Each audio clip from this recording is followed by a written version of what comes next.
Thank you, Jim. Jim Banks just raised some very serious questions that should be answered by the January 6th Commission, but they're not. And they're not for a very specific reason, and that's because Nancy Pelosi doesn't want those questions to be answered. In fact, she took the unprecedented step of kicking Jim Banks and Jim Jordan off of the January 6th committee because they were going to ask those questions that a lot of people would like the answers to. So when you hear them talking about it's all about getting to the truth, if they really believed in getting to the truth, they would have kept Jim Banks and Jim Jordan on the committee to ask those questions and get the truth. But that's not what this has been about. Never was to Nancy Pelosi. It was always about politics. And if there was any doubt that it was about politics, Nancy Pelosi removed that doubt when she took the unprecedented step of kicking the Republicans off of the committee that Leader McCarthy had appointed. And so it begs the question, as we go around the country, as I go around my district, we're all being asked the same questions.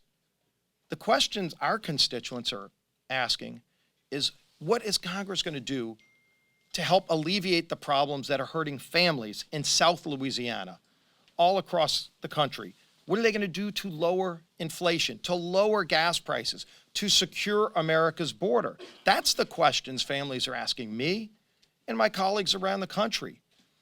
I was just on the floor a few minutes ago and asked Leader Hoyer if he would bring up a bill that we have. House Republicans have put together a broad package of legislation to lower gas prices. And they refuse, Nancy Pelosi and all of her minions refuse to bring bills like that to the floor.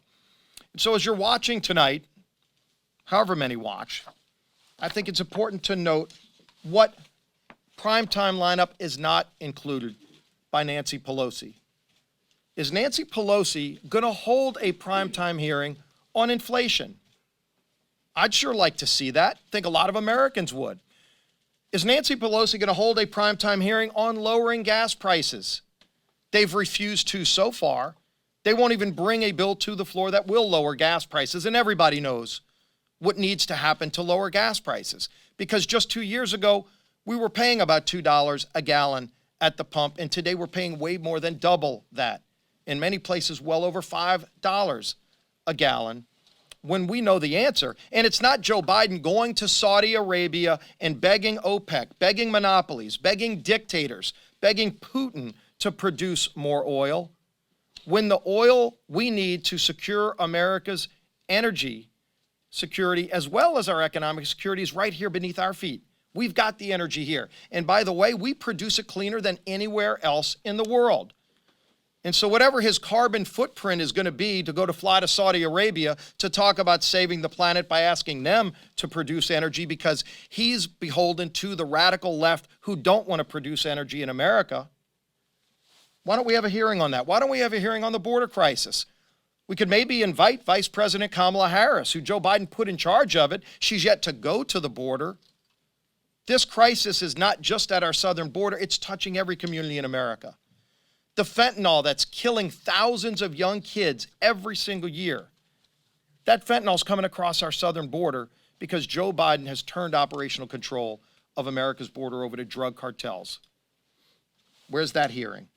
Baby formula. There was just a report yesterday that came out that said Joe Biden's FDA knew last year that there was going to be a crisis with baby formula.